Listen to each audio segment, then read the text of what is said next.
Skywalker.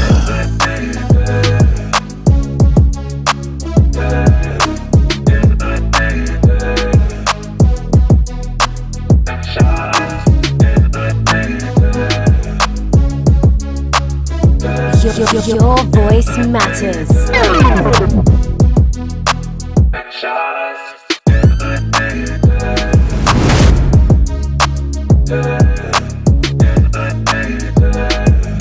Boss Cowboy Sports, where your voice matters.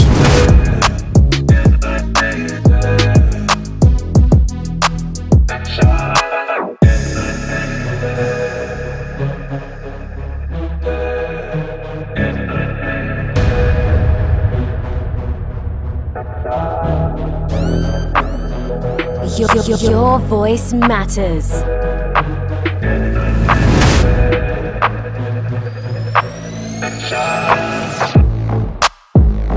Boss Cowboy Sports, where your voice matters.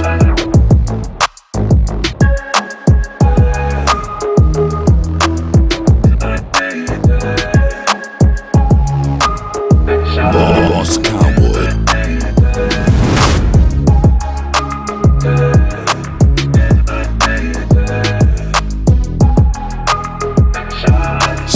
Skywalker. Your voice matters. Boss Cowboys.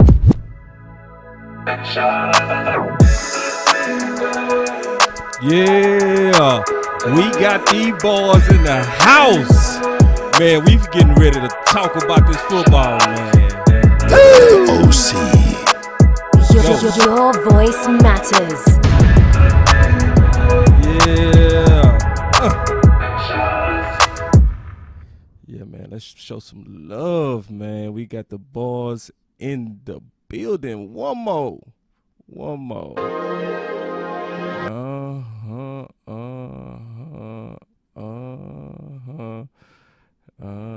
Boss Cowboy let's Sports. go. Little glitch. Hey, man, let's go.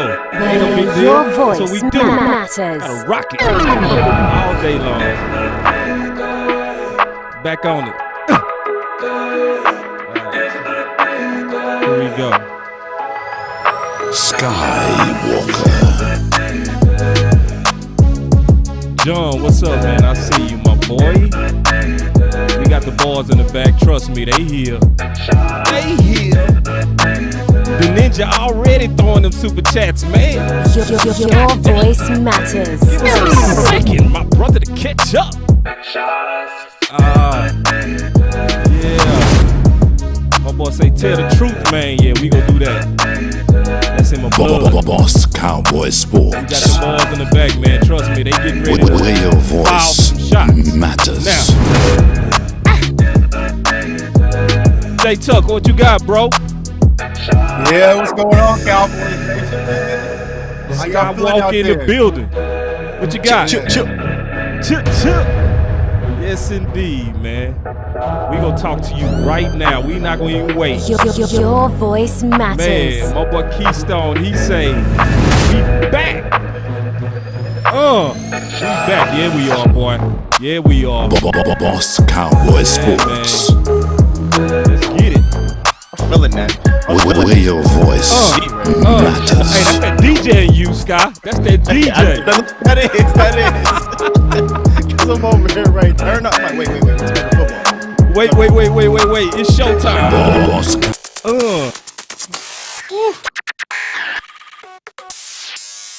The DJ and Sky, boy, y'all better pay attention. Yeah, man. Yes, indeed. Now, we gonna see who really to get on this freestyle. That's Tuck's realm right there. Yeah, man. I'm finna get it. Yo. My name is Boss Cowboy, and you can see. Been rhyming on the mic since I was 3. Me and J Tuck and Scott, we do it, G. Yeah, coming from the linebacker. Boy, Okay. Ooh, and he got the buttons. I got you. I used to come in like this. Let's come in like this.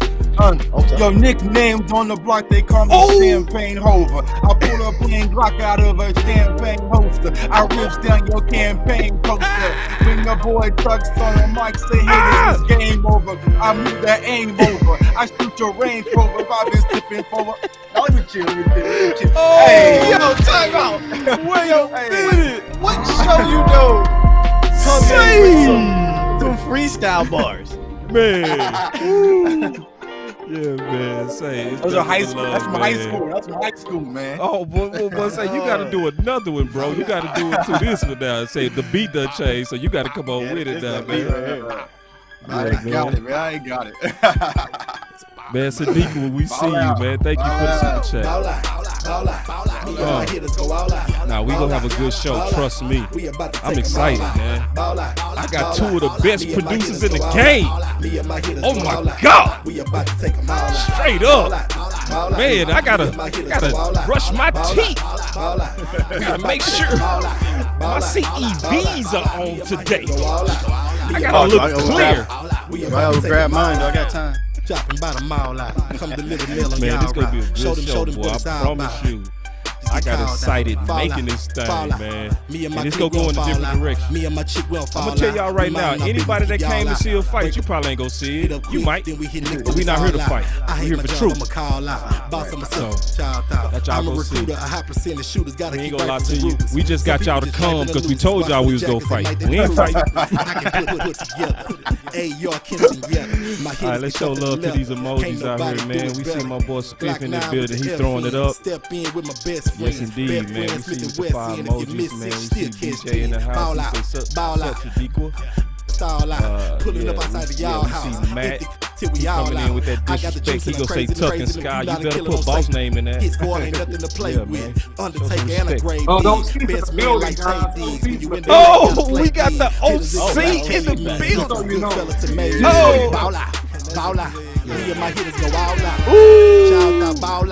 Man, let's go. We got Nate. What's up, my hitter? Me and my hitters go Let's all get out. Yeah, man. We definitely talking some good old ball today. Mom say, what's up, Mr. Charles? Me and my hitters go all out. We about to All take right. them all out. We finna be quiet because the OC got to kick this thing off. We about to take them all out. Ball out. Me and my hitters go all out. Me and my hitters go all out. We about to take them all out. We got the man playing himself, Boss Cowboy on the ones and twos. Got some special guests, esteemed podcasters and colleagues. Jay Tuck, Skywalker still in the building. And we ready to get into this thing, man. What's popping, guys? What's going on now? Now, OC, What up? y'all give me a second. I got to fix something with the OC. You came in on a wrong camera, but we go fix that. In the meantime, I'm going to go ahead and get something going for you, Jay. That's going to really kind of get us About to spit into. some more bars? No. It's because, people came today to hear us discuss linebacker. We go really dig into it today. But I also know the people want to hear about a quarterback, especially since he's getting ramped up. That's why I put this shirt on today, to be honest with you. Oh, okay. That's why I put the Dak shirt on today, because it's some great news today. So go ahead and talk about it, OC. OC. Go ahead and talk about it, Sky, real quick, bro. What you got? Oh, I'm just, he's back. He's full go. There's no holding back. This is your show, though. I'm gonna let you rock. No. That I actually need you to stall for me while I fix the OC stuff. I got you. Dak Prescott is full go according to Kellen Moore and head coach Mike McCarthy. No holding back, I believe is what he said. No pitch count. So I think that's some exciting news. And Tuck, we talked about this before. I just needed him to practice against the team defense at least a few weeks before the season to feel a little bit better. If they went into week 1, Dak Prescott not practicing against the team defense, I'd have been a little bit concerned about the rust lingering a little bit longer. But it's good to hear that he's back and he's throwing, and he looked damn good doing it too. Okay. So Tuck, we want to hear from you, my brother. What's your thoughts on you know, because you've been in Twitter, man. You've been in some fights. Yeah, so man. Don't hold back some too, dog, bro. Say what's on your mind. I've been on some dog fights, man, on Twitter, man. They've been coming at your boy kind of hard, but I'm still standing, man. Y'all know I'm always going to be still standing, still riding for y'all, man, because it's what I do, man. I don't do it for them. I do it for y'all. And we got to speak that truth. So, you know, I'm excited, just like Sky said, that Dak Prescott is back. He's actually in team drills. You know, I saw some of the throws that he made, so it looks like the arm is good. You know, still haven't seen much momentum, but I'm sure the leg is okay. But what I was saying, Twitter and Cowboys fam, is that we are getting close to that deadline for Tampa, right? And I'm preparing to beat Tampa. I don't know how y'all feel, boss Scott. I don't know how you feel, but I'm going to Tampa to come back with a win. And so I needed Dak Prescott to get some game reps, get some team reps, just like Scott said today. And, you know, starting to see that momentum and starting to see them take off the pitch count. It's starting to be exciting, man. So here we go. You know, but we're going to remains to be unseen. You know, how things going to work, because he hasn't had much first-team reps, not a lot of first-team experience. And so this is the first time they're going to all play together, will be Tampa Bay. But, you know, every time you see your quarterback back out there, man, it's good for Cowboys fans. Yeah, OC, we got you. I'm going to need you to expound on a couple of things, and then we'll be all good on Dak being back. And we go right into talking linebacker after we get through with this. But obviously, everybody want to hear about our quarterback, and we especially want to hear from the OC, man. What you got, my brother? Hey, man, listen, I really think that the quarterback is great. He's going to be really just the leader, as he always has been, of this team. The pitch count, I don't see a problem with that. I think that he's going to be all systems go, come against Tampa Bay, and the team's going to be revved up to go down to Tampa Bay and get the victory. So, I mean, that has a resilient spirit. I don't really fear a whole lot about this. It was more so a caution type of deal, just because of the fact that he hadn't played any meaningful games. And you're not going to put the $160 million man at risk unnecessarily, or try to force him back if his body's not ready in terms of his throwing arm. So look for things, especially as we get into these first games. I don't expect to see Dak at his best the first game, but what I do expect to see is Dak 2, 3, and 4. I think he'll turn up, pick up a lot, and I think that's when we go see a bunch of fireworks and explosions offensively. That's the way I see it so far. But they're very happy to have him back. Gotcha. Now, I want to real quick get into this, and then Tuck, we go right back to you. All right. All right. Because this is to me for you. I'm gonna play this. Here we go. Mike McCarthy after Dak actually practiced. Sure, you can understand there's a lot of conversation on exactly how do you bring them back in. I mean, I don't really want to get into a script where you only want to run certain concepts and things like that, because I think when he gets in there, he needs to be able to just go play, and that's part of our plan, and the caution that we're taking. I just think when he's able to just cut it loose, we're not worried about the velocity of the throws, the distance of the throws and all that. That's why we're building up to it, and when we get to the level that Dak and Britt and the training staff feel like it's time to go, we'll go. Man. Yeah, man. So, Tuck, I'm gonna be all the way real with you, my brother. You've been taking a lot of funk on Twitter. Right. Keeping it real. And people been treating you like you tripping. But if anybody was really listening to what Mike McCarthy just said, you not tripping at all in terms of at least being concerned. I wanted you to expound, my brother.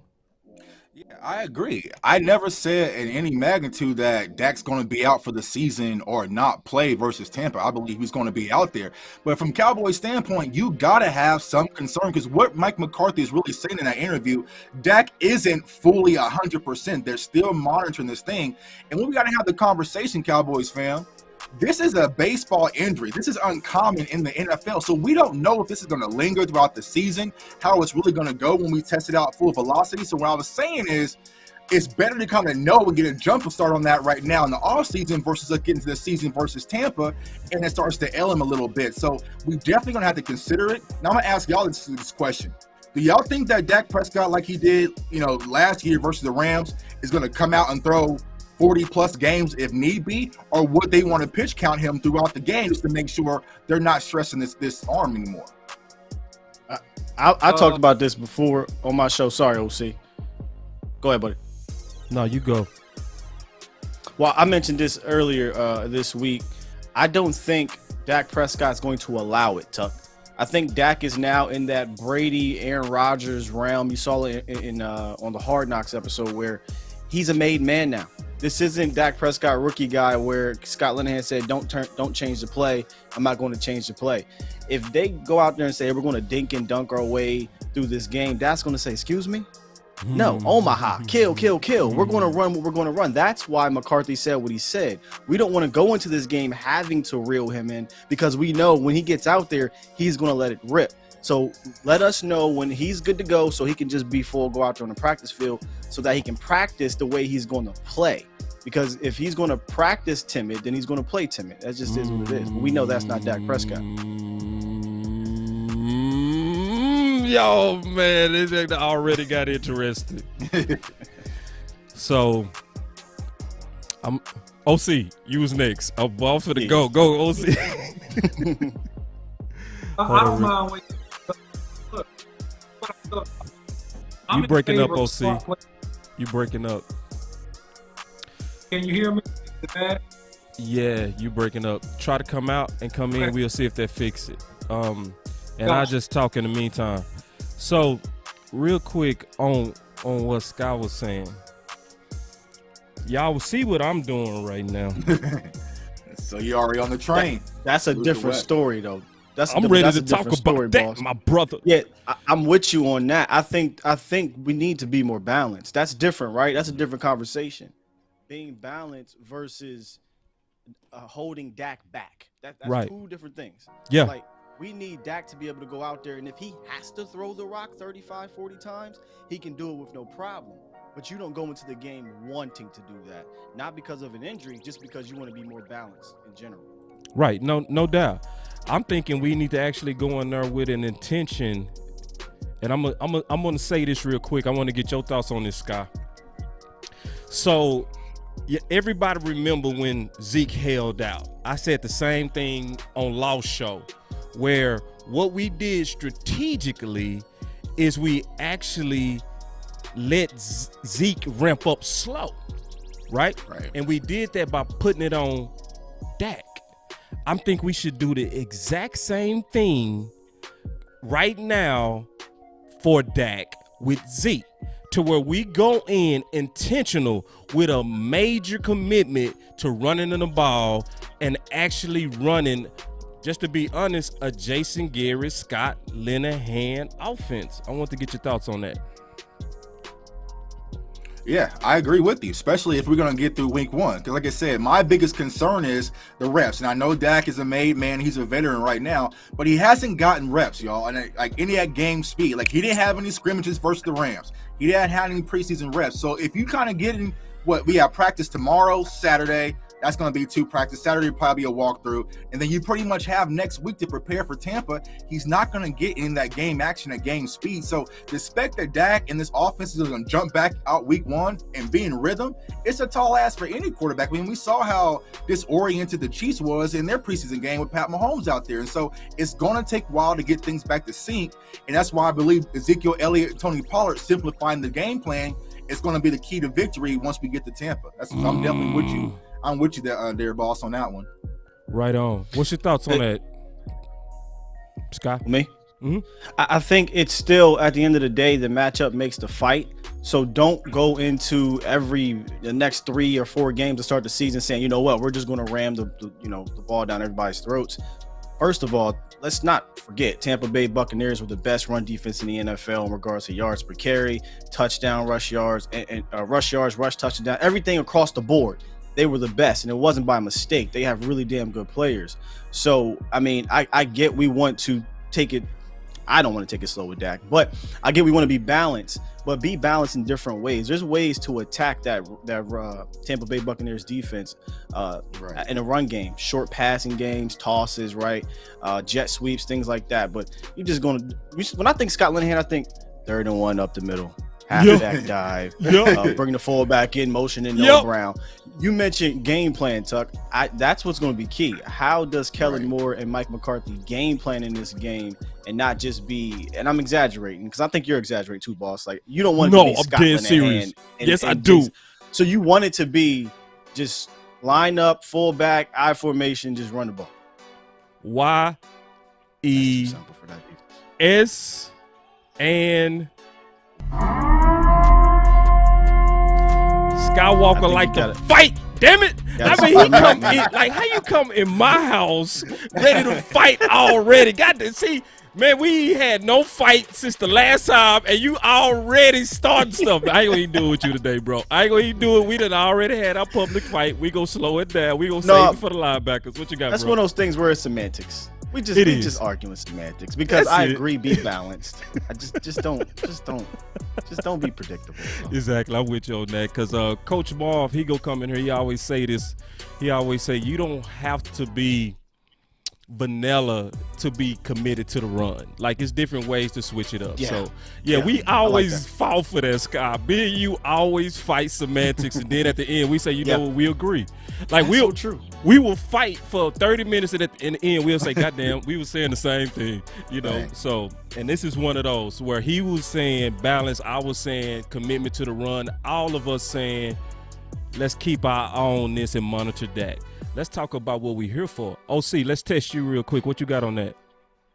Yeah, man. Test real quick just to make sure change location. You said what? Yeah, go ahead and change location if you got to, man. Come on back, man. It ain't gonna be perfect. Can you? Cool. Yeah, change choppy. Yeah, it's choppy. If you maybe, cool. I'll be right back. Yes, cool. Yeah, come on back. All right. Now let's talk about what we're here for. Yeah, and we go ahead and come straight from the top turnbuckle. We gonna start with some messiness. Mess, y'all know, boss.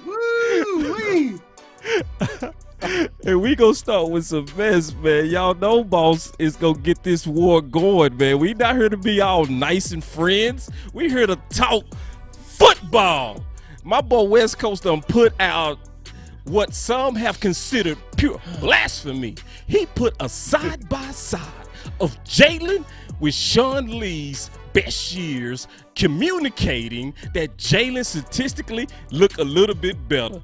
Now, we gonna start fighting over nuance, but it's gonna be a fight, or we might be nice. I want to get y'all thoughts on this, and we gonna go right to the real meat. This is just a teaser. We just warming up. So who want to go first? What's the question? Well, the question is the drama that we were seeing from Sean Lee and Jaylon on that comparison, and why is it so controversial? I'm gonna give my theory on it. I want to hear from y'all. I'll give y'all the theory on it because actually it was kind of me throwing that out there originally, right? And so I threw it out there first on Twitter, but I compared the first 3 years of Sean Lee versus the first 3 years of Jaylon Smith. And I tweeted that Jaylon Smith was the better investment that they made money on. And so they already busting at you, Tuck. They busting at you.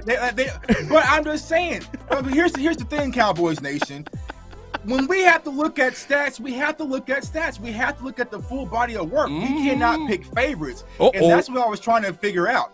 Is it favoritism amongst Cowboys Nation where we defend certain people depending on their likability? And I clearly saw that when I posted that original tweet about Jaylon Smith and Sean Lee. Now, my guy West Coast hopped on the phone with me and started talking about it. He was like, that's damn right. And he went off and did this thing on his own. But you know how West is. Yeah, he but go rock. What I was trying to say is, if you look at it statistically, besides the 11 interceptions that Sean Lee had, Jaylon Smith has outperformed Sean Lee in his first 3 years. That's clear. These stats don't paint the exact picture, but we use stats when it comes to football. When it comes to sports, we use stats when it's relevant to weigh our situation. I agree. Right? Because if we were talking Carson Wentz and Dak Prescott, the first thing that Dallas Cowboys fans would bring up is durability. Dak's more durable. Carson Wentz is always hurt, right? But then if I bring that up as far as durability between Jaylon Smith and Sean Lee or the other linebacker LVE, you really can't count that who's better when they're playing. So we have to find a perfect balance of what we actually looking at. Is it PFF grades? Sometimes they want to use PFF. Sometimes y'all want to use stats. Sometimes y'all want to use durability. Where's the consistency in the arguments? Ooh, it's already interesting. Yeah, I mean, you're not lying about the stats because he played. He played more. I mean, let's just here's the thing about that. When I saw you say that, because I know Tuck on Twitter. If y'all don't know Tuck on Twitter, y'all need to get on Twitter. So I knew what he was doing. He was throwing that hook out there. I was like, well, let me see what people say with this one, and it worked, right? It worked. He got him. Now, when you play like a season and a half more than another player, of course your volume stats are going to be better. But when we're talking just strictly football, you, West Coast, Boss, OC, everybody can look at the two players in those first 4 years with their eyes and say, come on, man, Sean Lee was the better player. He was the better football player watching the game. Problem is he didn't play enough because he was injured. The difference with those two guys is when Sean Lee was on the field, he was felt. When he was off the field, he was felt. He was a difference maker. That's just is what it is. He was a playmaker, a difference maker. I don't necessarily think I can say that for Jaylon. Like I respect what Jaylon was able to do, having to go back and forth with the positions and things like that, racking up the tackles, being durable, right? Like let's give him a round of applause for that. He wasn't supposed to play. You know what I'm saying? So to be out there every single game, no matter who's around him, and to play the best he could dang on play, I give him applause for that. But I don't know that he was necessarily a difference maker. Like I really tried to talk myself into it today, and I couldn't, y'all. Like I couldn't say what season except 2018 where I'd be like, you know what, Jaylon Smith was a difference maker. That's it. I just got 2018, y'all. Hey, can't really think of it now. Hey, real quick, can you take that real quick? Scott, can you read that? Yeah, it says $5 donation from Quincy Sands. Let's be real, the eye in the sky don't lie. Sean on film play like all pro. Jaylon never have. I can't read the rest. Okay, if you was drafting Jaylon by tape, he's a fifth rounder. What? By what tape? This tape or the tape coming out of college? Right. So that's what it is. And Cowboys fans, we protect the ones we love.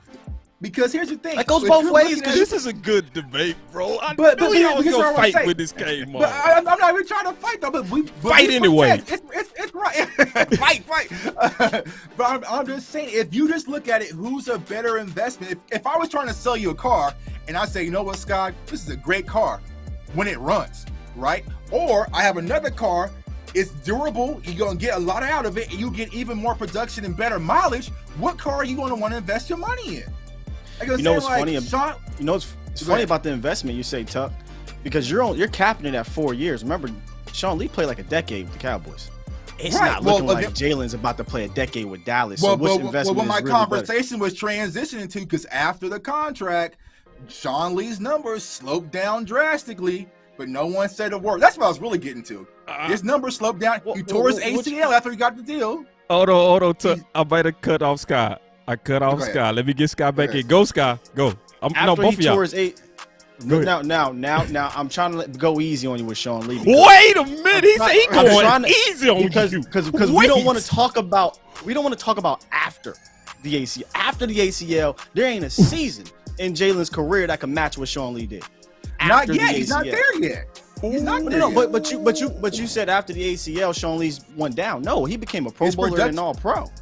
His production decreased though, as far as statistically wise, because he had 11 interceptions, and I think he only finished out with 13 in total in his career. No. His injury volume increased. He missed a lot more games.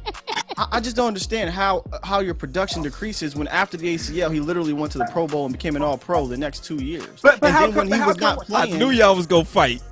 But how come when I mention Jaylon Smith's Pro Bowls, it's just the fan vote? It doesn't mean anything. Because that's what led Jaylon Smith wasn't a Pro Bowl player. You know that. He was a Pro Bowler. He was a Pro Bowler in 2019. He was a second reserve because two people can't play. Like I'm talking about playing on the field. Sean Lee, how many times did we say as Cowboy fans? You know you said it. Man, Sean Lee got snubbed in the Pro Bowl. Sean Lee got snubbed for the Pro Bowl. Sean Lee should have been an All-Pro. And he finally started getting recognized, right? That's like London Fletcher. You can't tell me London Fletcher wasn't a Pro Bowl caliber. I'm talking about playing. A Pro Bowl player, not the fan stuff, right? Not the popularity. Like London Fletcher and Sean Lee were Pro Bowl players before they went to the Pro Bowl. They finally got recognized. And then the 1 year where he didn't even really technically go to the Pro Bowl, Sean Lee was voted as an All-Pro, and that was after the ACL injury. Do you foresee any time in your career calling Jaylon Smith an All-Pro so far? And that's what the post was all about. That's why West Coast made that post. Can we let him get to his 6th year in Dallas? We're already tearing the man down. We can't even let him get to that standpoint. So that's why West did what he did. So I just wanted to provide a little story for everyone watching how we got to that point. Let me jump in. But we're not even gonna let Jaylon get to that point. Let me jump in real quick. I'm gonna jump in because I know you boys. Y'all will fight all day, man. Listen, and this is real. This is exactly like we are like this in private. This is no front. Right. I knew that picture was going to pull that camera out. I said, "Damn, I hope they don't think I'm crazy." Because this is how we. They already did. They're like, I never seen Scott that angry before. Man, Scott wasn't mad at all. Man, come on now. Angry. Hold on and say, Tuck, you know I ain't trying to hype you up, but you got to come on with it, bro. You taking the L in the chat, bro. I ain't gonna even lie to you. I'm gonna just be all the way honest with you, man. I'm gonna show you what the chat is saying, bro. They saying Sky's in his bag. You know what I mean, bro? They said, hold on now, man. You gotta get toe up on this. Sky spit big facts. Because we protect our favorite. You think it's that? All right. Yeah. You think it's that? You can't say nothing. You can't say nothing wrong with Sean Lee though. You can't say nothing wrong about Sean Lee. You can say can't say nothing. Boss gonna jump in here real quick. I got something to say. You know I got something to say. Listen. You can't. Yeah, that's the fans. I can talk trash about all these dudes. Y'all know you, boy. I like to go straight to the horse's mouth. Here he comes. You know me. Here we go. Well, being a Dallas Cowboy, now, again, that's your career, so you don't have a lot. I mean, Penn State was a kind of not great when you got there, better when you left. But to be a Cowboy, it's your only NFL life, so there's nothing to compare it to. Yeah. But you obviously played with guys who came from other organizations. I mean, just could you go to a grocery store? What was it like? Oh, it's incredible. I mean, the tradition, walking in there and seeing the tradition that they have and the guys who've won Super Bowls. I mean, I used to get calls from Leroy Jordan when I was injured, trying to motivate me to come back. And so we saw it as an extreme responsibility to try to live up to what they did in the past. You know, I said, I wore that on my sleeve every day. When I came in this facility, I'm like, I get to be a Cowboy? Are you kidding me? In this facility, in this state, with the support that we can get. And even through all my injuries, what I loved was I got support from so many fans, no matter what I came back from, and teammates and from Mr. Jones. So to me, I probably would have been on the league a long time ago if I wasn't a Cowboy. So to me, I probably would have been on the league a long time ago if I wasn't a Cowboy. So to me, I probably would have been on the league a long time ago if I wasn't a Cowboy from and teammates and from Mr. Jones. So to me, I probably would have been on the league a long time ago if I wasn't a Cowboy. Yeah. Y'all know Boss Messy, you know this in a good way. All right, so this is where I want to kind of try to bring my brothers back together because everybody saw that fight. It was amazing. I love it, man. But I kind of feel both sides on this, but I'm also feel Tuck from this standpoint. I think Jaylon is straight up being treated unfairly. I think that's the big point that Tuck is making is the hypocrisy because straight from Sean Lee's mouth, he said, I would have been out the league if I wasn't a Dallas Cowboy. If that doesn't scream to the double standards of our anger, because we all know, because my question is, do we get mad at decline in play or do we get mad at pay? declining play because the domino effect is the pay, right? Like if you're playing up to your, I don't want to say pay, but if you're playing well, then no one's going to talk about the pay. But if you're playing bad, guess what they about to bring up? Your money. Money. Yeah. Okay, that's a good answer. What you got, OC? Let's test your mic. Yeah, man. I hope you guys can hear me. You sound good. Yeah, you good. Good now, bro. Okay, great, guys. Thank you for the local restaurant. Uh-oh, he dropped out. Come on, we need OC today. Come on, OC, we need you. You gotta be the referee. Man. His boss instigator. You breaking up. Take over, Tuck. I'm sorry, OC, man. It ain't gonna But work today, what I bro. was gonna say, not only that, boss, but if Sean Lee wanted to return, Cowboys fans would have welcomed him back with open arms today in 2021. Listen. Am I lying? No, you're not. Am I lying? And that's the point, is the false outrage. Because I'm getting ready to flip the whole script. I'm getting ready to flip the whole script. Yeah, let's flip it for Sean Lee, because I don't want to keep talking about this damn Sean Lee. Now we getting ready to talk. I didn't even have my note for that. We getting it, because see, you're right. That's hypothetical. Let's bring it to now. LVE. All right. Because this man, I want everybody to kind of stay with me on this. All right. Some people might not feel me on this, but y'all should feel me after I say this. Hold on, boy. Chris, my boy Chris say, listen, y'all check this out. My boy Chris say, oh crap, boss fixing to put his team clear our views on. Hold on, Rick. I gotta address you, Chris. See, let me tell you what Chris is saying. Chris is saying because I rock these CVs that I'm Team Jaylon. Chris, you got me messed up, bro. Let me tell you right now, and I like you, Chris, because I like how you coming at me. You coming at me with your chest out. I like that. But nah, this ain't got nothing to do with clear our views on my face. And the fact that Jaylon actually signed these, it has nothing to do with that. And I'm gonna prove it. Oh, he signed those. Wow. Oh, he signed it. Don't let that get it twisted though, Scott, because it didn't buy me. Don't even. My boy Law in the building, man. When the homie Law come in, we stop and we salute, man. Him and Rome. You know what I'm saying?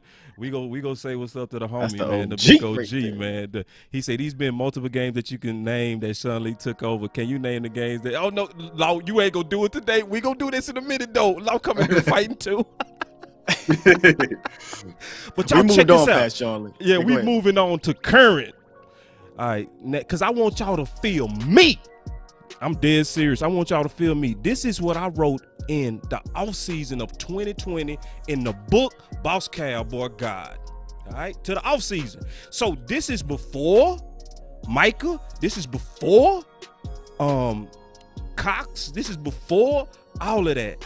So that y'all can understand where I'm coming from.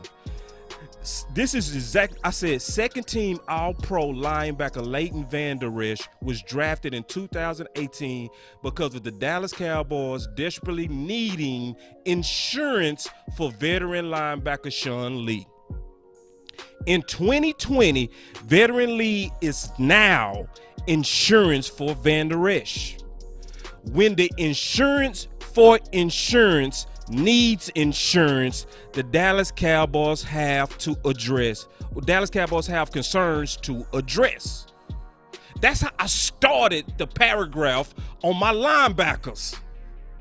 So this got nothing to do with Jaylon. It got nothing to do with CEVs or him signing my glasses. This got something. I've been saying this for 2 years straight. Because he is the clear person that should be the focus. I'm going to read the second part that I highlighted. It said, it wouldn't be wise to not prepare for a potential emergency need in case Vander Esch doesn't recover as planned. Remember, he had his surgery. The Dallas Cowboys will likely draft a linebacker in the top 3 rounds if they are concerned about the future of Vander Esch, and the opposite if not as worried. A year later, I wrote the book part 2 of the Boss Cowboy Guide. Guess who's still sitting there? Sean Lee. Guess who should have been gone? Sean Lee. We should have actually signed back Malcolm Smith. That's another story, but I ain't gonna get into that. Linebacker for the Dallas Cowboys is the crisis mode it was in 2020. The start of the 2020 Boss Cowboy guys started the section saying, if the guy you drafted to be insurance for the injury-prone starter becomes injury-prone, then you still need insurance. LVE was drafted to be insurance to the injury-prone Sean Lee. So if that ain't evidence that this has nothing to do with the current state of drama, because you don't talk about something for 2 years, right? Right. And then be like, this is a current thing. I've been on that. And because, I'm going to be all the way honest, because, and I want to hear from y'all on this, because it just, to me, with no insult to nobody's opinion, common sense. Because I've been saying this for the last month or 3 or whatever, that everybody can finish this statement. The best ability is everybody at the same available. But when it comes to Jaylon versus LVE, we throw it away. We just throw it away.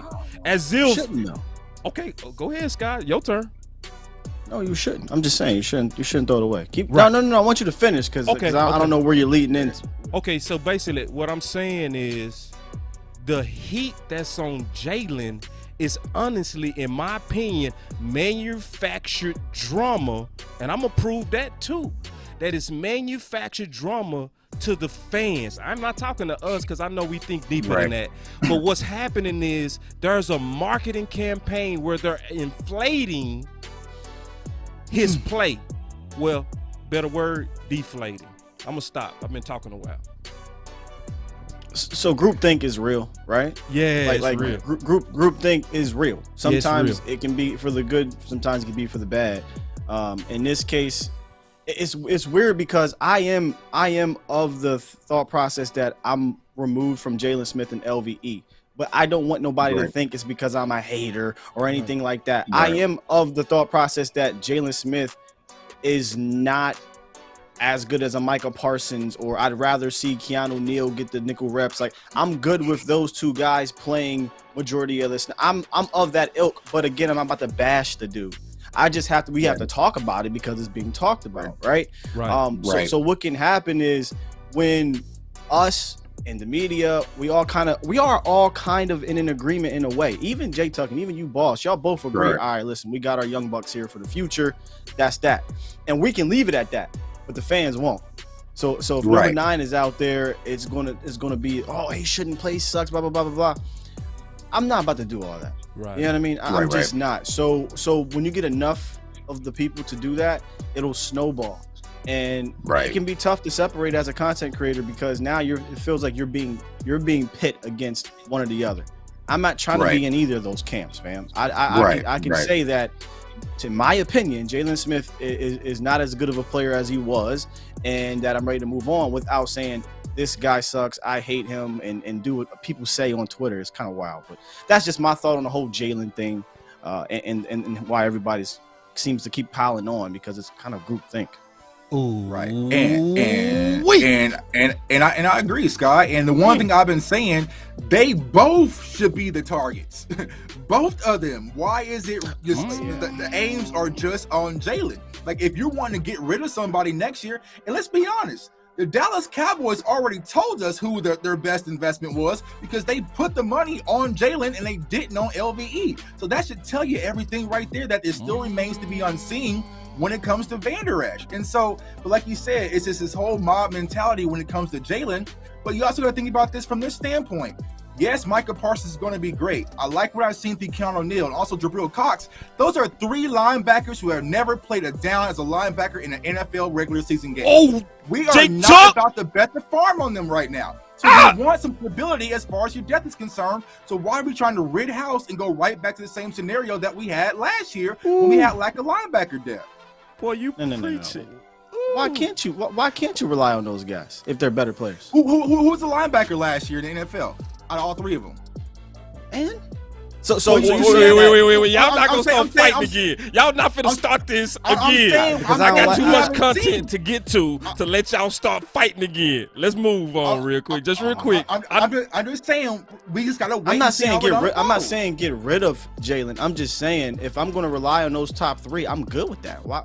Y'all check this out. Hold on. Y'all hold your horses. Watch this. I got something for both of you. Y'all gonna both appreciate this. First, see, this is why I love doing shows with independent content creators. All right, let me show you why. Now, Skywalker talked about groupthink. Y'all check this out. It's hurt. Now, who knows what it is? Probably even we'll have to do the numbers and crunch those on see what it is this year. But there's a lot of the Cowboys here, but we've talked about this. If you want to get clicks, you better have them as a part of it. About this. If you want to get clicks, you better have them as a part of it. We've talked about this. If you want to get clicks, you better have them as a part of it. We've talked and he's about talking this. about the Cowboys too now. Yeah, they talking about the Cowboys. If you want, y'all heard what Skywalker said? It's true, and that's what I've been warning. And I'm gonna tell y'all something. Jaylon is a part of that clickbait campaign. I'm gonna prove it today.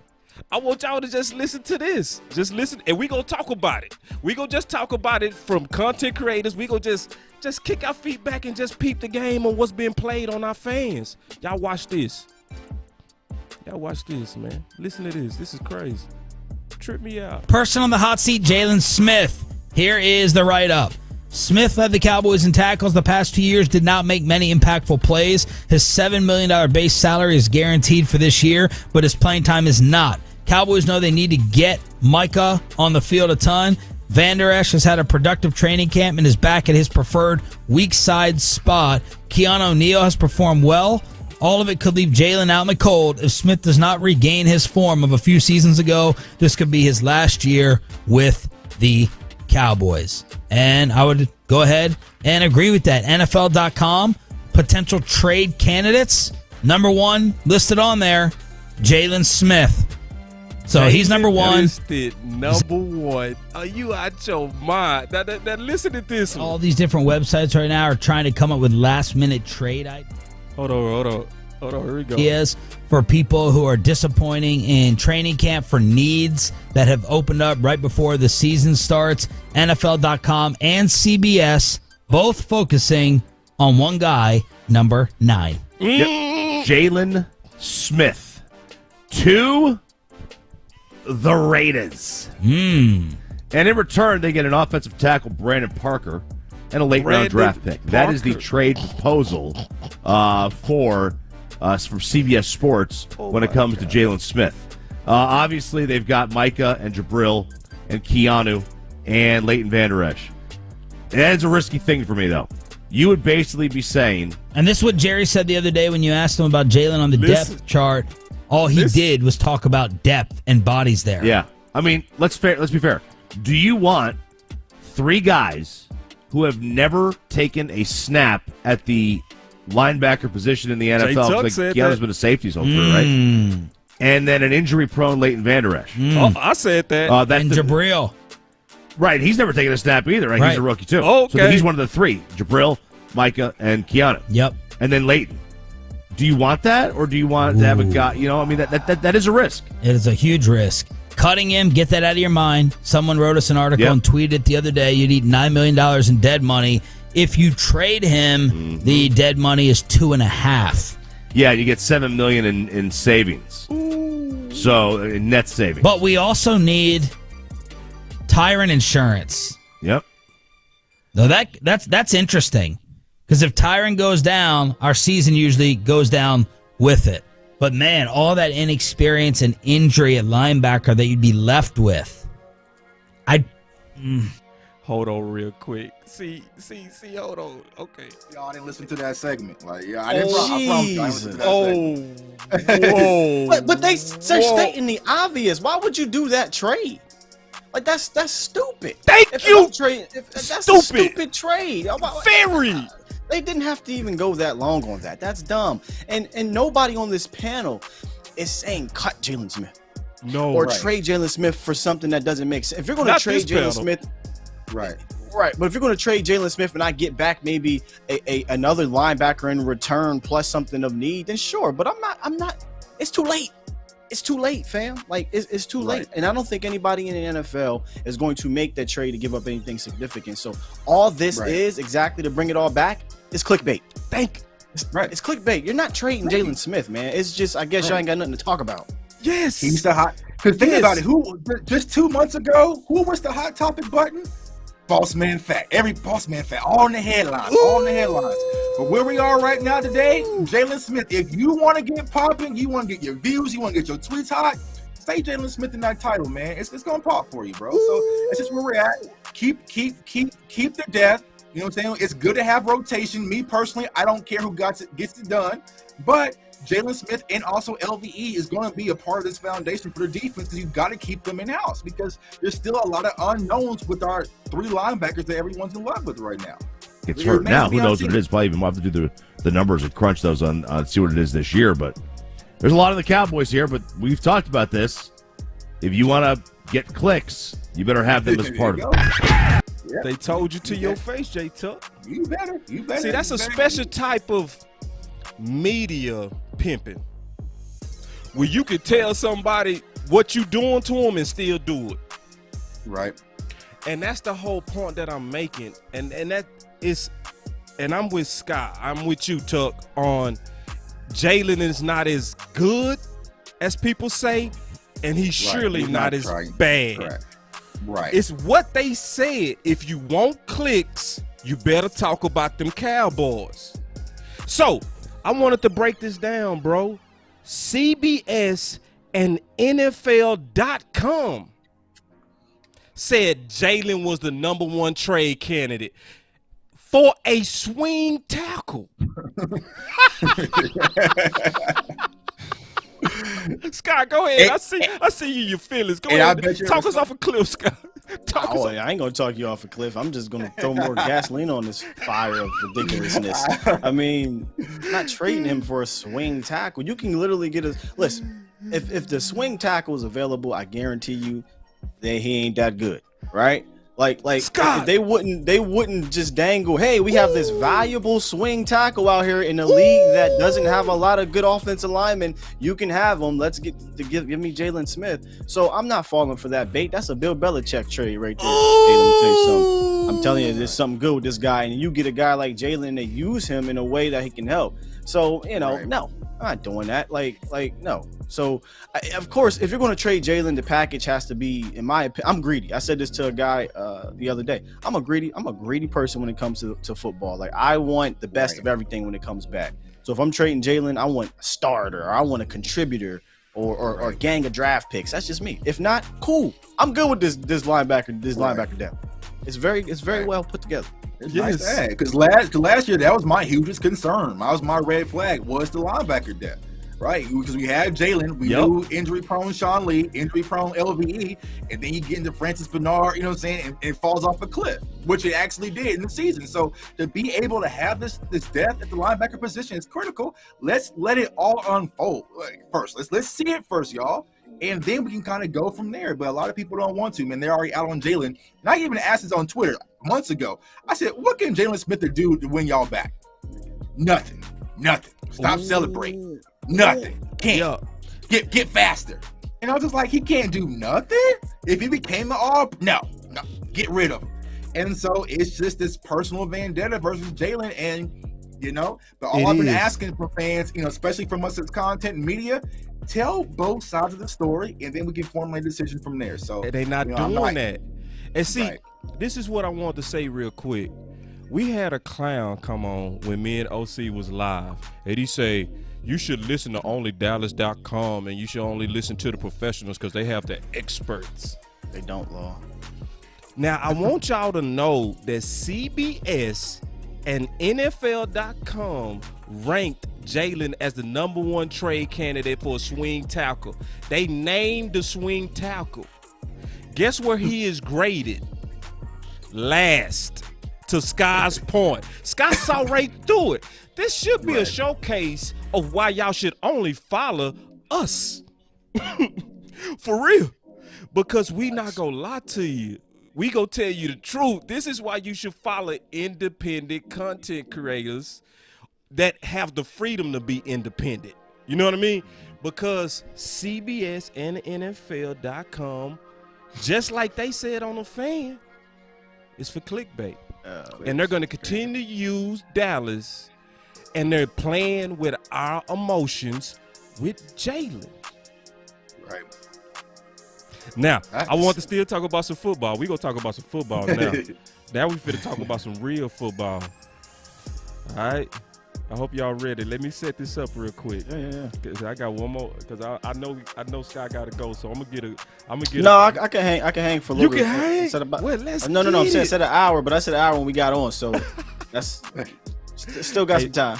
All right, now listen. Y'all know Sky. He got some some prepping prepping to to do for his own right show. So y'all appreciate that he stopped by to drop some content on us. All right. So this is what I'm gonna do. I'm gonna show some film. All right. We gonna get into some film, and I'm gonna talk about some theory stuff, and I want to get y'all thoughts on this. All right. And it's not gonna really be film. It's gonna be more so concept. Okay. Okay. Let me make sure I got the right screen up. Y'all give me 1 second. Yeah, here we go.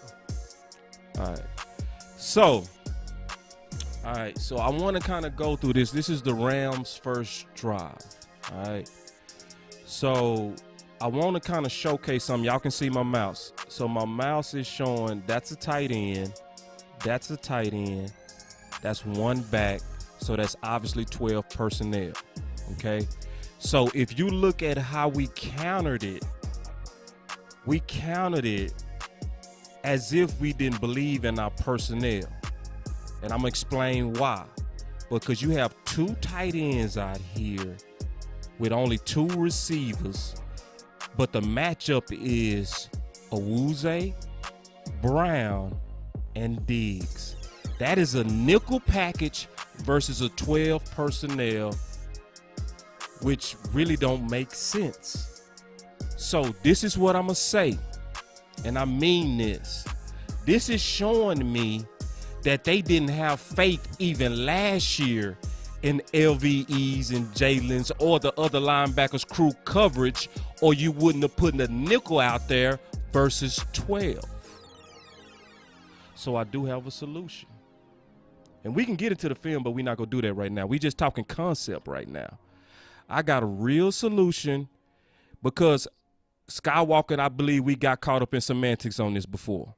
Okay? The solution to me, being all the way honest, is sitting right under our nose. When you look at Cox and you look at how he played, yes, he was in the box. And me, Skywalker, Big Game James, and Law don't like this idea because I called him a safety. I made the mistake. Let me first come back and say this before I get into this. Let me say this first, and then I'm gonna come back to that. I made the mistake. The mistake was labeling him. That was the mistake. So then what happened? We started busting heads over stuff that didn't even matter. Mm-hmm. The real stuff that mattered to me is how do you use him? So when I look at us, and we just talking straight football, at a package that whooped our ass. If I just let it play, you gonna see ass whooping all the way downfield with them running the ball. I ain't gonna show it all, but I'm gonna just tell you, it was ass whooping. Cause you out there with the wrong package versus a package on our offense that's made to run. So who is the chess piece that can match up better? Take Anthony Brown out right here and put in the big nickel. I messed up. I'm sorry. I shouldn't have called him. I shouldn't have labeled him. We just talking concepts, okay? I shouldn't have labeled him, though. I'm going to just say the person that fit, especially when you look at him historically and you look at his film, is clearly Mr. Cox. Because when I look at his snap counts in the box from 2020, it was 388. But he played almost just as many as a slot corner, meaning a big nickel. Now, You don't want to label him because then we'll get caught up and start fighting. Nah, let's just talk about the job that he can do. You see what I'm saying? And I want to just kind of talk about that from a concept with the other content creators, and let's just talk about it. What y'all think about that? Yeah, I agree with you. I think that's what they really brought Jabril Cox in to do, is to be this new kind of hybrid safety / linebacker, and it fits his skill set. I mean, also Keanu Neal kind of fits that mold as well. So that's where you're starting to see the NFL transition to. But how will Dan Quinn utilize it? You know what I'm saying? I think, like you said, boss, that's where you really got yourself back in the corner. You said safety. So everyone's heard safety, not safety. So if you're able to use him in kind of that hybrid standpoint, kind of like you're seeing with Simmons and some of these other new linebackers coming in, then I think, Jabril Cox is definitely going to be a fit and a weapon as far as his defense is concerned, because he can cover, but he can come down the hill. I know we had questions about him being able to tackle, but from what we've seen thus far, he can come down and get dirty a little bit. So it's like, all right, so yeah. So tackling not an issue right now. Right, as of right now. I mean, he's showing that he can play linebacker, like not the hybrid role, not the safety big nick. No. He's showing I can play linebacker. So I'm Cox is the future. Jabril Cox, Micah Parsons is the future, and in my opinion, from what I've seen so far in preseason, I said this on my show. I would give whatever snaps you're trying to give to Jaylon, move that around and put Jabril Cox out there, because let's just get this show on the road. It looks like you're not going to be keeping Jaylon around anyway. So go ahead and do the movement you got to do, and let's get Jabril Cox some real game time action in the season. And that's one thing I want to say. And I saw this last Saturday when I was at the game. Whoever is going to be, Dan Quinn needs to make that decision, because all these different sub packages and rotations, it wasn't working. I know a lot of people talk about the play that Jaylon Smith got washed out last weekend. He only had 10 people on the field because there were so many pieces interchanging. You had LVE coming in. And so what Dan Quinn was needs to find to do, and I don't care who's this guy's going to be, but find your core guys and just roll with it and make your bed with it. So my question is, Sky, what if it happens what I feared when we debated this a long time ago, where we got Jabril, from what he's showing, from the depth of that linebacker room, playing special teams. We couldn't meet in the middle, right? He's going to play special teams. No, I'm with you. But check this out. We couldn't meet in the middle to where we compromise and put him in this package where he's actually on the field, because this was an obvious mismatch. I mean, you can look at it from just the whole lineup that you got a nickel versus a 12. They also did it with the Browns. And when you look at that nickel versus the Browns, it definitely got dominated. I mean, dominated like bad. So like we can look at the Browns. Look at Jordan Lewis. You see that? Look at Jordan Lewis in that middle. Look at Jordan Lewis. Watch this. Man, get that shit out of here, man. That package don't make sense, man. Yeah, because we're talking about Mike Nolan. Like we see already that Dan Quinn's not doing that. Dan Quinn is running more big nickel. Dan Quinn is running more heavy base. Dan Quinn is bringing in run stuffers, and this isn't Mike Nolan. Like yes, if this was last year, if we had Mike Nolan, he was coming out in that ridiculous. Let me say something real quick. Our linebackers are sometimes compromised before the ball was even snapped, but when they broke the huddle, because of the way that the linemen were aligned. It was just ridiculous. And sometimes you'd be like, what are we doing here? And it wouldn't be 55's fault or 54's fault. It's just there's no way that he can get to his key because of where he's starting off and how big of a gap you got up here at the line of scrimmage. So Mike Nolan was just bad. I don't think Dan Quinn is that bad, right? I don't think bad at all. I think he's a good defensive coordinator. So I don't want to harp too much on last year, boss, and that scheme, because I'm seeing now, based off preseason, how they're using these linebackers, and I kind of like it. I know, Tuck, you're right. Find your core, because you don't want to have to deal with all this in and out. It sounds like nickel is going to be Micah and Neal, and 3-4 base, because we've seen some of it at practice, boss, and in the game. Right. You're going to have Randy and you're going to have Micah kind of standing up, and then you'll have Jaylon and LVE in the middle. And I think that helps protect both Jaylon and LVE because they don't have to worry about covering. Like they could have came out in that set if we're going last year, and Micah can run with that tight end. You know what I'm saying? Right. Micah can run with that tight end if need be. So I like what Dan Quinn has moving forward. We just gotta see it come to fruition. I'm gonna try one more time with you, not Skywalker. This the last one. I want you to check this out. Here we go. Good, my friend. How you doing? I am doing great. Excited to talk some ball with you, but rumor has it you are not a fan of Hard Knocks, and I'm going to go out on a limb and say you did not watch last night's episode. Hold on. For the first year, he told us, hey, we'll start on this day working out, and I need you in the building. And that started other coaches around the league doing the same. Jimmy is a pioneer.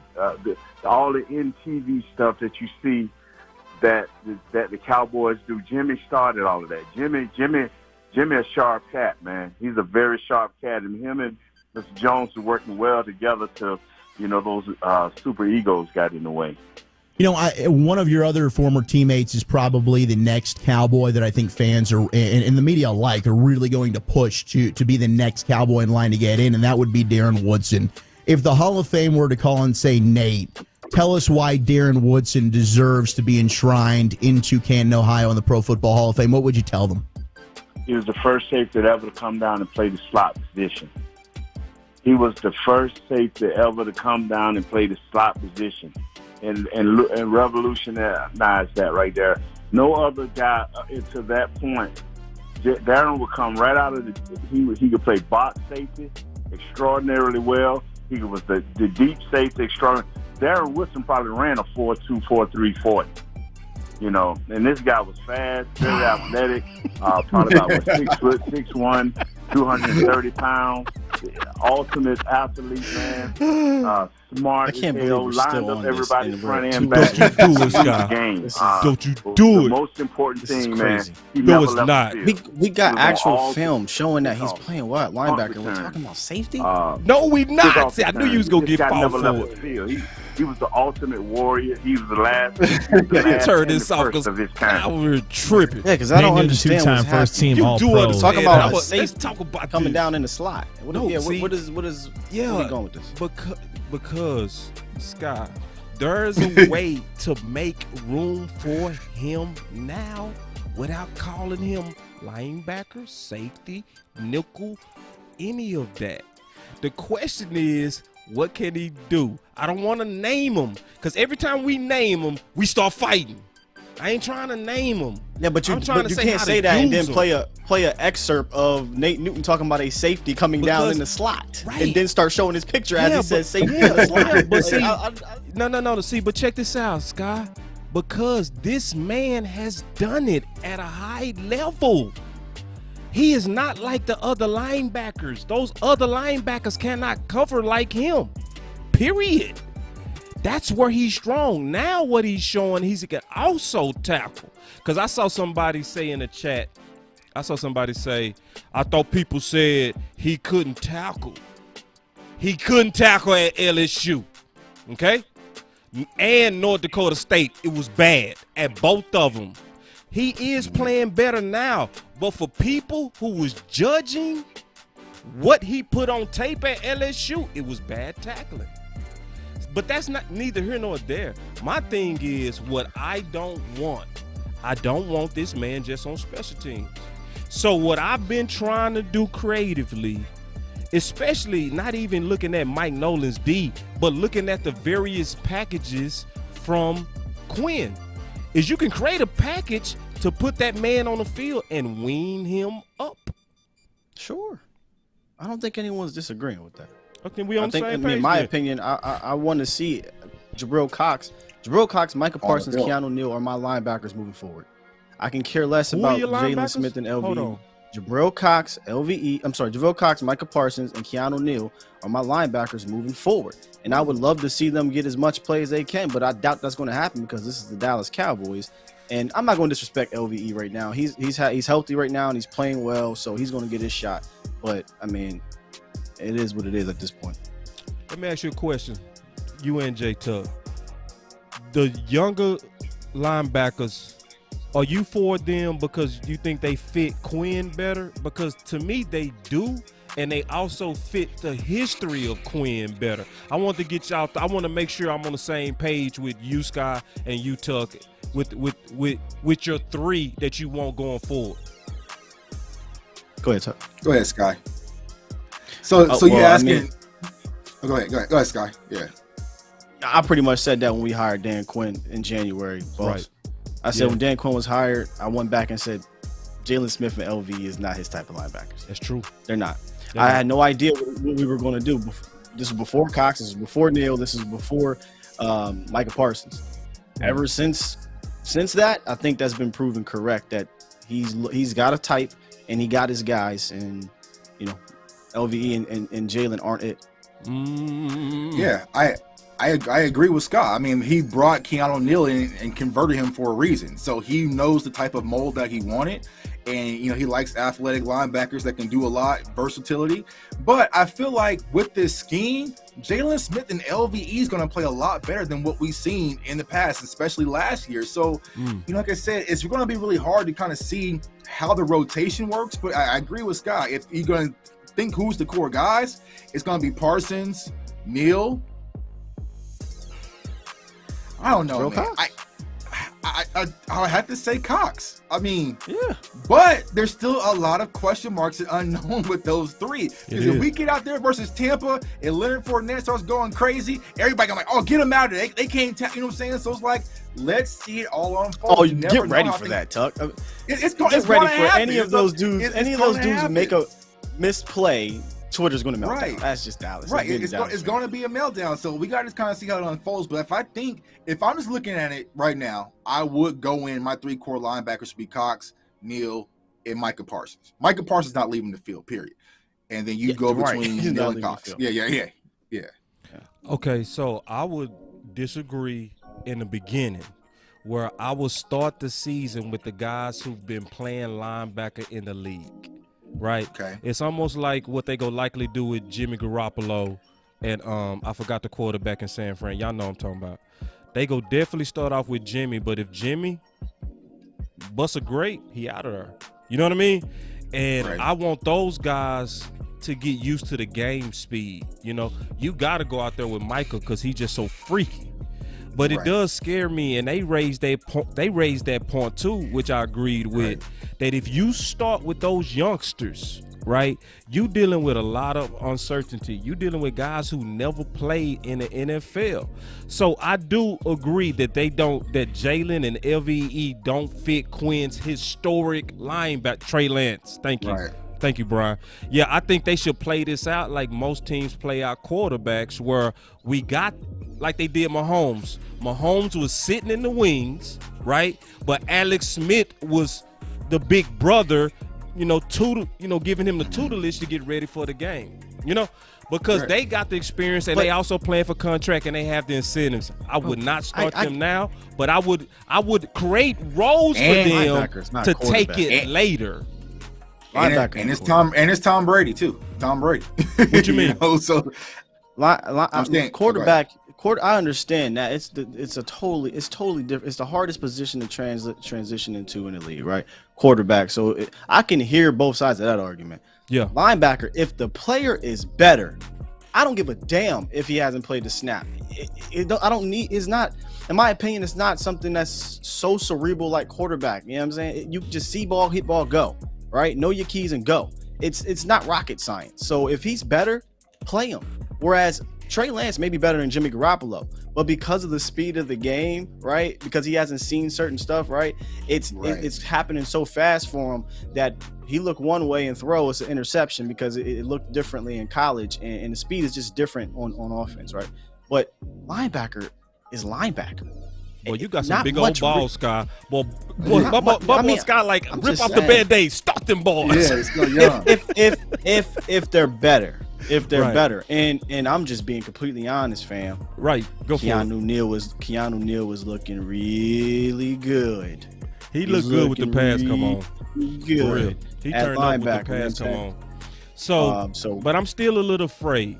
Just a little bit. Just a little bit, because we seen it in preseason. You know what I mean? So let me This is my last question. Right. Yeah, we out right. of here. Preseason. This is my last question that I'm gonna turn to the content guys. Let's talk this through.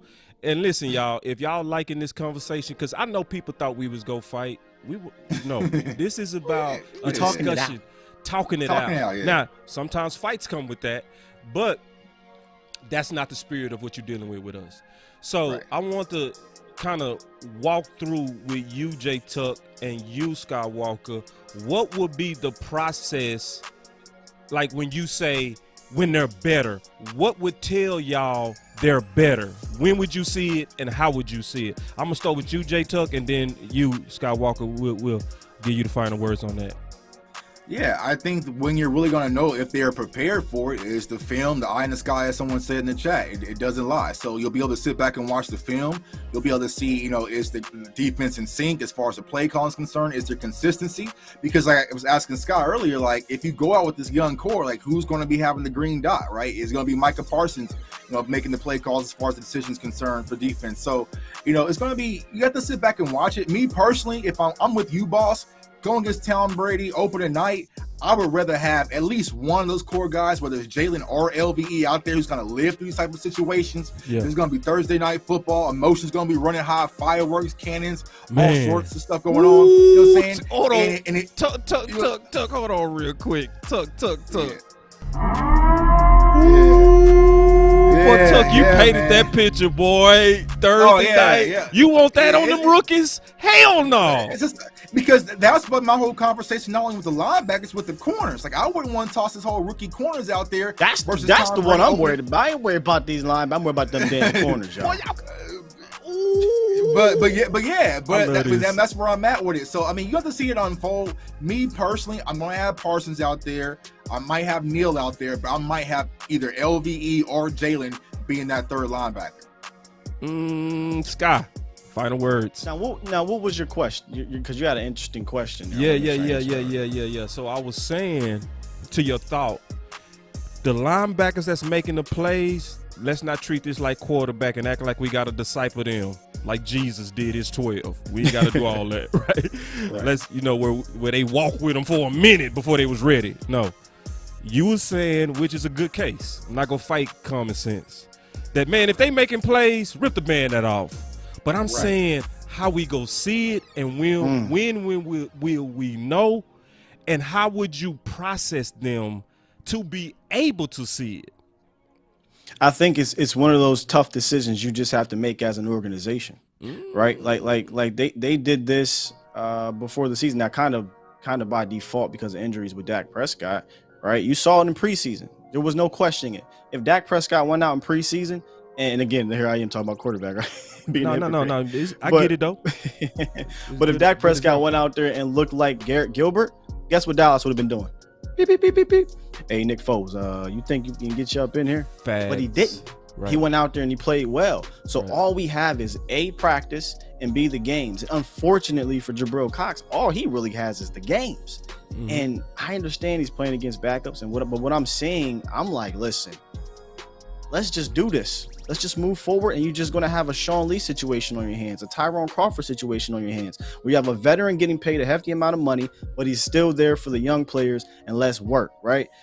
So it's so funny because somebody in the chat, I think it was Nick, scared money don't make no money. I mean, that's right. Like, if I'm watching preseason, boss, Tuck, and I'm seeing these linebackers being impactful and making plays, here's the crazy thing. LVE is actually playing well, too. So you got 4 linebackers. I'm not dissing Jaylon, but of the 5, if I had to rank them in preseason from what I've seen, Jaylon's the last one. But you got a lot of linebackers right now. So it's a tough decision. You just have to make that tough decision and roll with it, like Tuck said. Who are your guys, Quinn? Who are they? Right. Pick them and roll with it. If it's Jaylon, LVE, Micah, then that's who it is. And if we see one of those guys can't handle it, put the other guys in. If it's LVE, Neal, and Micah, you roll with it. And if they can't handle it, you put the other guy in. But you got to make that tough decision. There's no right or wrong answer right here, because only way to tell if somebody's ready is to what? See them play. Right. Yeah. And that's the good part. But at least this year we got options, man. That's the good part about it. Yeah, so. I'm just a little bit afraid. That's why I wanted to say how we go process them into that. You know what I mean? That was one of my things on why I'm trying to be creative to get Cox on the field. You know what I mean? Because you know how it is, just like with Donovan Wilson. When he made plays in front of the crowd demanded more. The Dallas Cowboy fans, in my opinion, fellas, is just like the movie Gladiators. If you win the crowd, you win your freedom. You know what I mean? So It's like, how can we get this dude on the field? Because we got one more preseason game left. One. You know what I mean? So we are counting on Jabril Cox to turn up, because we know Michael go turn up, and we know we go get the 12th pick. We go put him on the field. But what about the 4th rounder? That's Here's the thing. Here's the saving grace, guys. Like, at the end of the day, here's how I look at it. If Jabril Cox is not playing, it's because the guys in front of him are playing well, and that's what you want. Right. That's what you want, right? Like, if Neil is balling out, if Jaylon is balling out, if Mike Parsons is balling out, if LV's balling out, and Jabril Cox is sitting on the bench, who's complaining?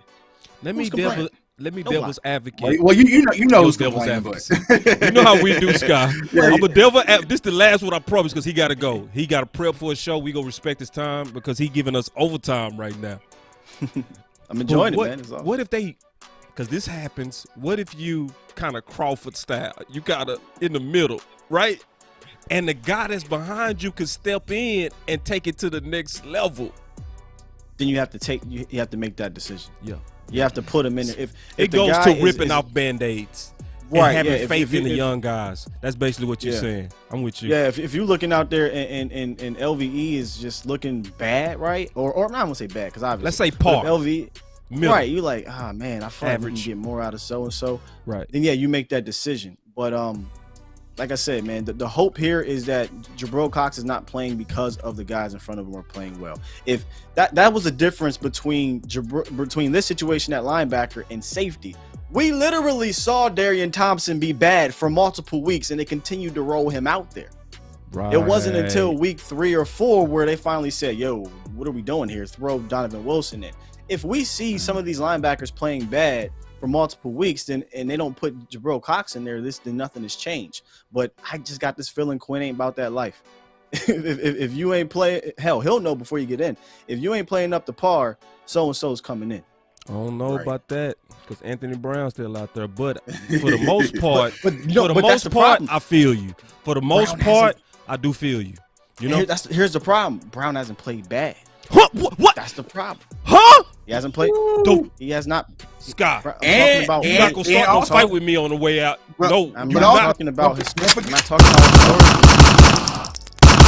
his front office politics. Don't forget them front office politics, though. I ain't gonna do it. I'm not going to fight you. I'm not talking about historically. There's not even enough film to say he's played bad in preseason. What? Second of all, he's not. But Anthony Brown has played. Listen, you might not want to hear this, Boss Cowboy, but Tuck, you were out there, and people that were down there. He's had a better camp than your boy Kelvin Joseph, unfortunately. That's just the truth. Kelvin Joseph has not done enough to surpass Anthony Brown as much as we want him to. We don't want Anthony Brown out there. We don't want him out there.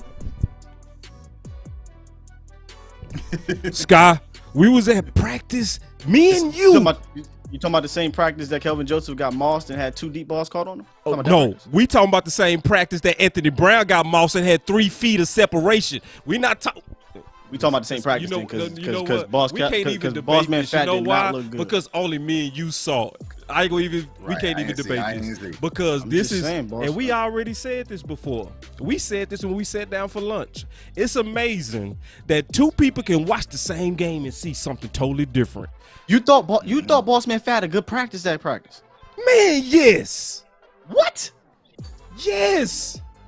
Yes. See, because I don't just grade you by that touchdown that was caught on him. Forget the touchdown. That's why I said the other one. That was caught on him. He had 2 deep balls caught on him as well. Yeah.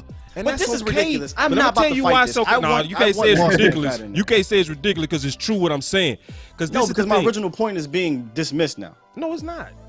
Because the thing I'm saying is this. This is what's key. From me watching it, the separation on Anthony Brown when they caught the touchdown on him was 3 yards. When they caught that touchdown on Boss Man, he was in that receiver's pocket trying to rip the ball out. He at least had a chance at making a play.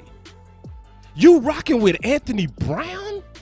See, this is exactly why I'm not doing this. I'm rocking with Anthony Brown. No, I'm not rocking with Anthony Brown, man. My original point was the coaches are not seeing, and I'm not out there down at Oxnard. I only been to one practice to see Anthony Brown practice, and he's not playing in preseason. The coaches have not seen enough from Kelvin Joseph to elevate him to take over over Anthony Brown. And that's not just one person. That's people down there that are watching, boss. That's what I'm trying to tell you. I listen to all these people. Yeah. They're not seeing enough from Kelvin Joseph yet, and that's fine if he ain't ready yet. Me personally,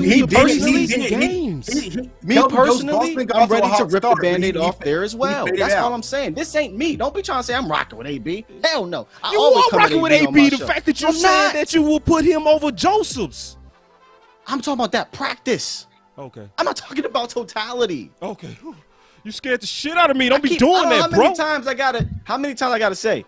I would put Kelvin Joseph in and just live with it. Thank you. But when you said you don't know, man, you don't know if Dan Quinn's going to be the guy to pull the guy out if he's playing bad. I said, well, and you brought up Anthony Brown. I said, well, Anthony Brown and Kelvin Joseph hasn't just been amazingly great in camp or preseason over Anthony Brown. So that goes to the point is what I'm saying. Dan Quinn is not benching Anthony Brown because he hasn't been so much worse or Kelvin Joseph hasn't been so much better. But if they go to show that, because Kelvin's going to play, I think that Kelvin will get in and start over Anthony Brown if AB looks like trash. So I see at some point he will. We slightly opposite on this. I see exactly how this is. Think he gonna stay in all year? I'm rip the Band-Aid off on Joseph's over Anthony Brown. You rip the Band-Aid off on the younger linebackers to the vets. You literally just mixed my words up. I just said I will rip the band. I want Kelvin Joseph in the game, man. So we saying the same thing again and fought for nothing again. I tried to talk. Did I try to tell this man at the beginning of this argument? But you give me in my emotions, bro. You can't be whenever you even talk good about Anthony Brown with all that bad film he put up, bro. I get in my feelings. That's just what it is. You're right. AB, you know what's funny? AB low key. AB is boss's Jaylon Smith button. Yes. That's what AB is. Jaylon Smith. Right.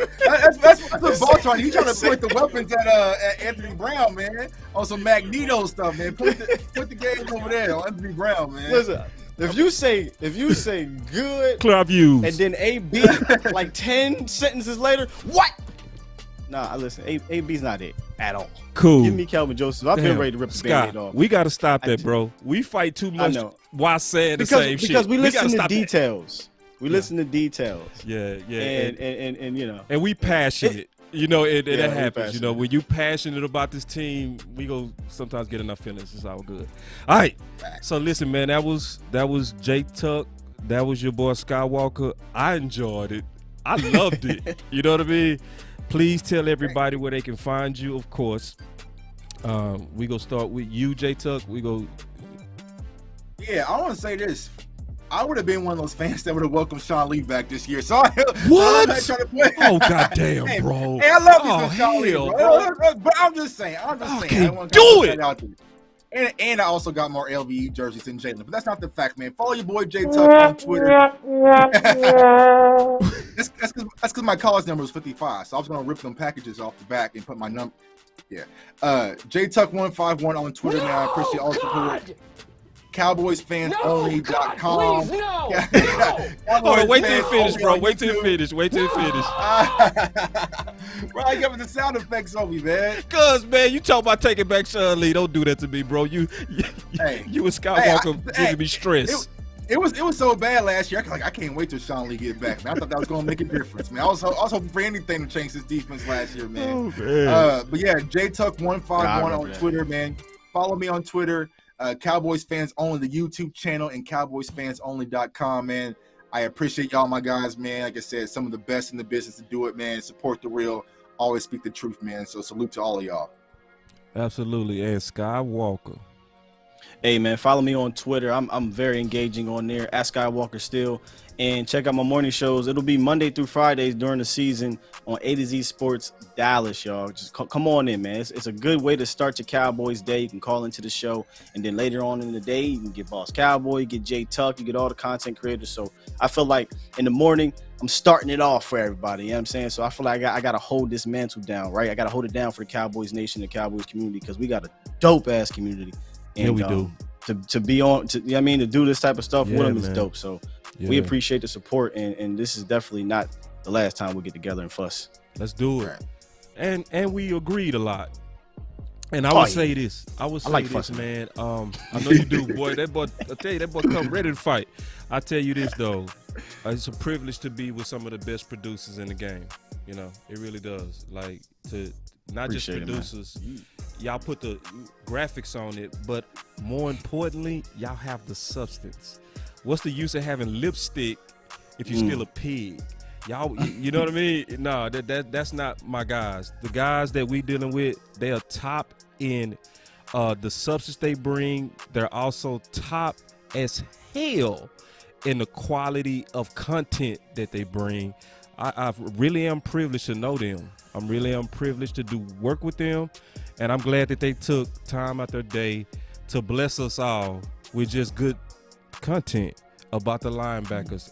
I'm certain after people listen to this show and got blessed with everybody that's on here, I wish the OC would have made it. It would have been even better.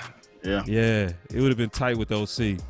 But I just want to say this, that is, you know, that we really do move the nation, and I can't wait to see everybody going forward. And good luck this year, y'all. This the final week. Right. Thank y'all for coming to do it with Boss Cowboy Sports. And remember, I always say this. Here at Boss Cowboy Sports, we fight to be loyal, never devoted. Y'all saw today what that is, where you saw some good back and forth and passion. But the passion is about the best ideas to win 6. Somebody said, "Oh, I never saw Skywalker that mad when we was debating." I said, Skywalker wasn't mad. He just believed what he believed, and I believe what I believe, and it's the passion that y'all was with. As soon as we got off that live, we started having our drinks and eating our food with no drama, because that's what it is. So that's what it means to be loyal. Fight for your idea. If you believe it, fight for it. You know what I mean? Because we all fighting for the same thing. But y'all stay up, man. This Boss Cowboy Sports, where your voice matter.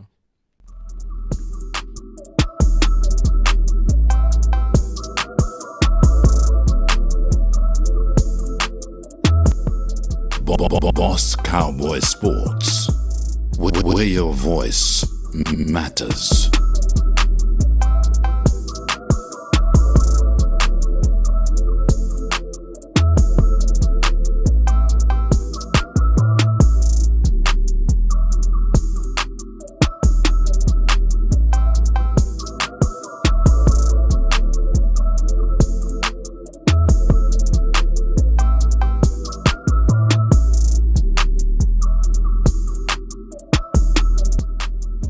Boss Cowboy Sports.